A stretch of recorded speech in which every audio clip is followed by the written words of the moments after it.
Hey guys, welcome back to the channel. In today's video, I'm going to show you how to find your Discord year recap or your Discord checkpoint super fast and super easy. So let's dive in.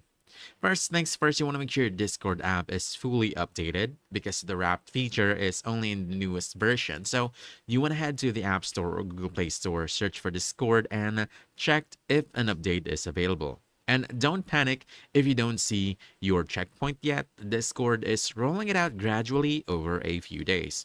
Now, let's talk about how to find it. First on your desktop. From here, it's pretty simple.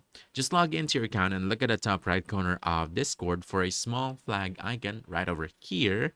So all you need to do is just click that and it will open your full Discord checkpoint. So you can see right over here.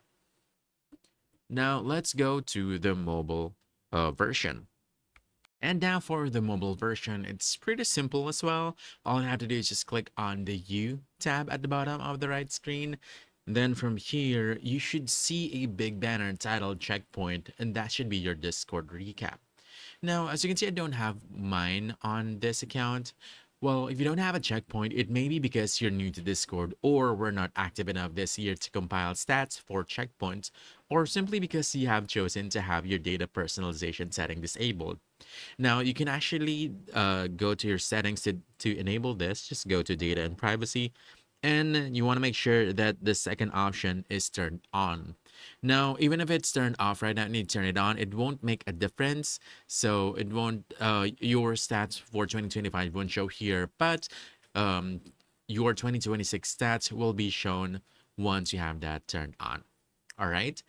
And also, here's what it looks like once you have once you have your checkpoint on your account. Let me show you quickly.